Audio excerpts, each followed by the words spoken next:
Hey, what's up guys? It's Nick here, and today we're going to talk about the number one mistake people make when they're trying to reach their goals or actually get shit done. And the mistake is not knowing the difference between motion and action activities. So let's just jump right into it. So whenever you're trying to reach your goal or just, your day-to-day activities, there's always an action involved to get something done. So whenever you're trying to go after a goal, whether it might be financial goal, health goal, career goal, whatever it is, there's always an activity involved to get that certain goal, right? But one thing a lot of people don't know that not every single activity that you do gets you the same results or get you moving forward in the same way. Whatever you do in your daily basis, may that be going after a goal or just your day-to-day activities, those activities always fall into two categories. It's either a motion activity or it's an action activity. So it either gets you into motion or it gets you into action.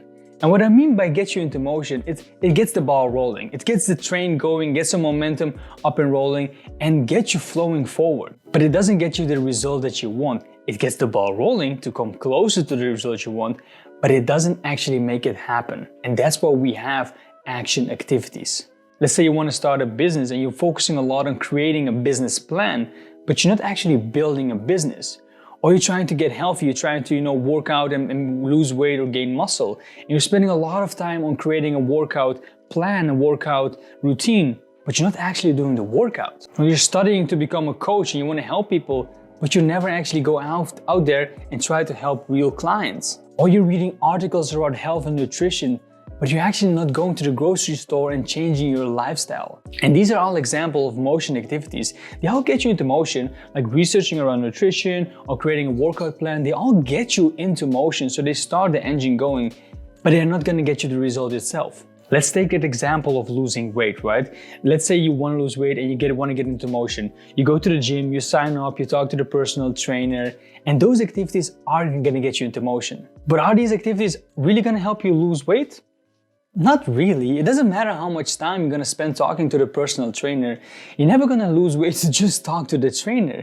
You actually have to do the workouts. So actually doing 10 push-ups or 10 pull-ups or 10 burpees are gonna get you close to that result. And those activities are called action activities. Motion activities will never get you the result on their own, but action activities can. Another example, if you're trying to build a business, right?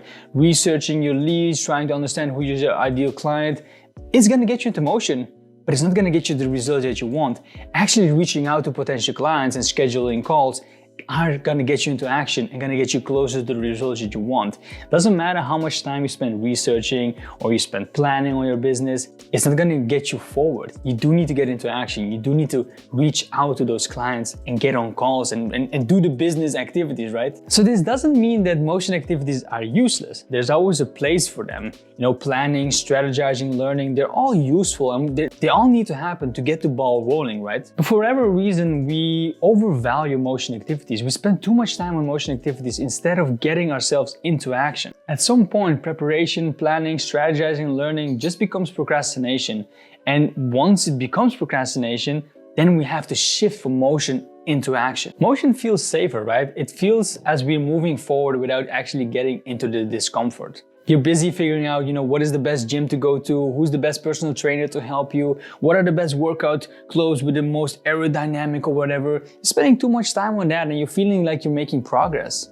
And those are fun things to think about and they're risk-free.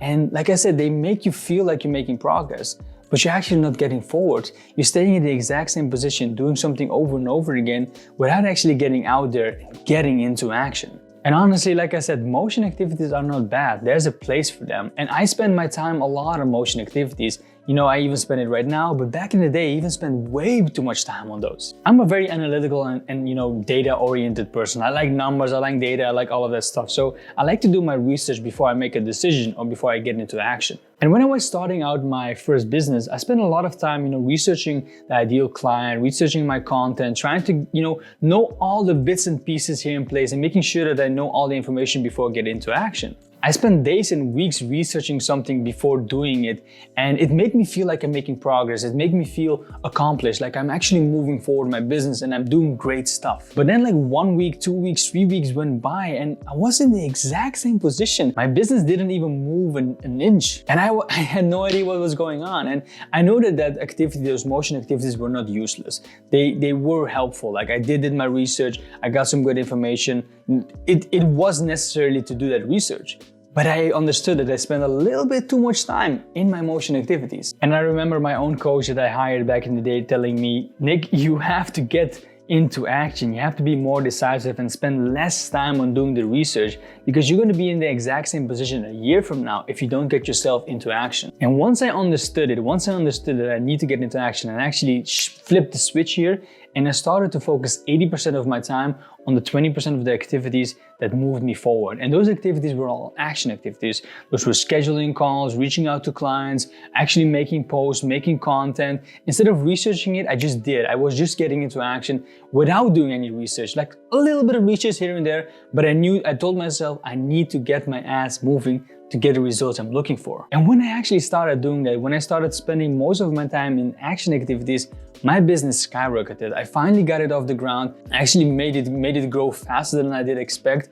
without spending even more time on it. Before, I was spending so much time on motion activities and I was not feeling that I'm moving forward, and I wasn't moving forward. But now I spend less time, but I spend more time on action activities, and I moved my business forward, and this was just mind-blowing to me. And that's why I wanted to tell you guys the difference between motion and action activities.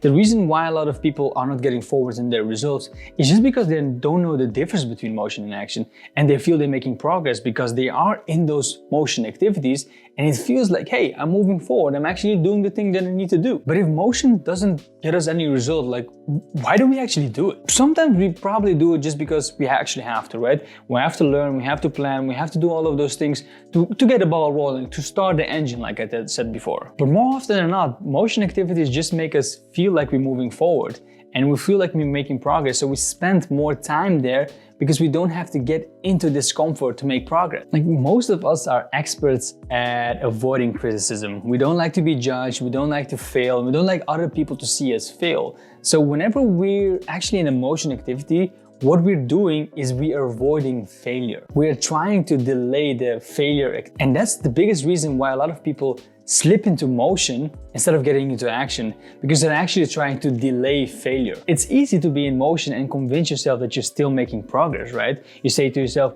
oh, I actually found a gym that I really like, and I will sign up to it, next week, because it is a really good thing. I just have to figure out my workout clothes, and it's, I'm gonna go to H&M and figure it out. And I'm making progress, I'm actually doing good stuff. And it feels for yourself that you are making progress. It feels like, yeah, I am moving forward, right? But in reality, are you? Have you actually done a workout? Have you actually done something to lose the weight or to gain the weight that you want to get?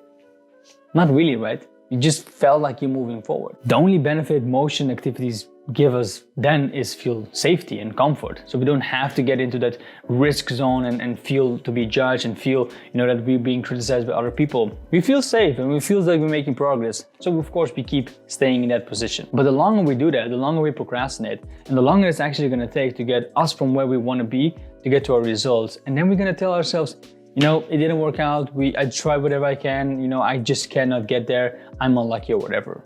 But you actually weren't. You were just spending too much time on motion activities. The only benefit that motion activities give us if we stay too long in that activity is that it makes us feel safe.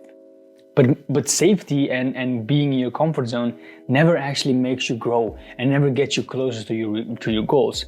So we have to understand what motion activities we're doing and what action activities we're doing, and step out of those motion activities and actually get into action. So I know we did a lot of theory on motion versus action activities. It's just good to know this information, but I want actually to get you into action. I know I use the word action a lot in this video, but I want to get a point across to you. So I just want to take a couple of minutes to do a quick exercise, and you can either pause the video or you can do it after the video. So first, I want you to think of a goal you're trying to achieve. It might be anything related to health, career, financials, whatever it is. Just think of one goal you're trying to reach, or you've been trying to reach already for a little while. Now think back at your last week or your last month and look at all the activities you did, and especially look at the motion activities you were spending on. Let's say your goal is to lose weight, to gain muscle. What are the motion activities you were looking at? Were you spending too much time on figuring out what gym to go? or what clothing to wear, or what personal trainer is best for you, or what is the best workout regime, or how can I track my calories? Were you spending too much time on trying to figure out that instead of actually eating healthy and going to the gym? Think about a couple of minutes about it and write your top 3 motion activities that you feel you did the last weeks or the last months. And once you got those 3 activities, those 3 motion activities, now I want you to look kind of forward. I want you to think of the 3 action activities you can do in the next week or the next weeks to get the ball even rolling further, to actually take action on it. So let's say we take the example of your health goal. If you want to lose weight or gain muscle, what is the 3 action activities you can do? Well, you might want to do 30 burpees tomorrow or right away, right now, right? You want to eat healthy. You want to go to the grocery store and buy healthy food. These are action activities you can do right away that get you the result that you want to get. So either pause the video or, after this video, quickly do this exercise. The number one way to change anything, any habit or any goal you want to achieve is always to get first awareness. First get clarity on what went wrong and what do you want to do right. Once you get those both pieces in everything you do, you already moved one step closer. So now you got clarity on those action activities. Now we're going to get those action activities into action. So there's a lot of strategies you can do to get into action and get some results that you're looking for. I'm going to share you kind of a 2-step process to get those action activities done and get yourself out of motion. So the first thing you have to do when you want to get into action, make sure that you schedule those action activities in. Let's say you want to work out for 15 minutes a day and that is your action activity. Make sure it's in your calendar, on your schedule, on your notebook, wherever you feel like is most comfortable for you. Make sure that you schedule it, because whatever gets scheduled gets done. And if you just say like, hey, I want to do 15-minute workout, but you don't schedule it somewhere, you actually don't put it somewhere, even if it's just a sticky note on the wall, it doesn't get done. So make sure that you schedule that and you block that time off for that specific action activity. And the second thing to get into action is pick a date when you shift from motion into action. Like I said before, motion is an important activity, right? It gets the ball rolling, it gets the train going, and we have to sometimes do that. Sometimes we have to plan, we have to strategize, we have to learn new stuff before we can get into action. But we don't want to spend too much time on that. If we spend too much time on learning and strategizing, like I said, we're gonna get into procrastination. So to get into action, we need to pick a date and time where we're gonna shift from motion into action. And it's pretty much giving yourself a deadline on how long are you gonna stay in that motion activity. Again, let's take an example of going to the gym, and wanting to work out, wanting to become healthy. Like if you want to really figure out what's the best gym for you, or who's the best personal trainer, or what is the best workout for you, give for yourself a deadline. Let's say you give yourself a deadline: next Friday by 12 p.m. I'm done with this motion activity, we're trying to figure out my workout, and I get into action. So by next Friday, when the day actually arrives and becomes 12 p.m., you're done with your workout research, you have done it, you put it on paper, and you're actually gonna do the workout. From that moment, you're gonna shift into action, you're gonna do the action activity. So you give yourself a deadline on how long you can work for a motion activity. Because often what happens is a lot of people get into this motion activity, like for example, researching a workout routine, but then they don't give themselves a deadline, and they keep researching, learning until like 2, 3, 4 weeks go by and they're still in this motion activity. So make sure whenever you go into a motion activity, whatever it is, that you do give yourself a deadline. So this was today's video about motion versus action. Pretty much the number one reason why people don't get a lot of things done and they start procrastinating on whatever they need to do. So if you haven't done it already, make sure that you do the 3 exercises. Make sure that you get clear on your motion activities, get clear on your action activities, and use the 2-step process to get yourself from motion into action and actually move forward towards your goals. So I hope you enjoyed the video, and I see you guys next time.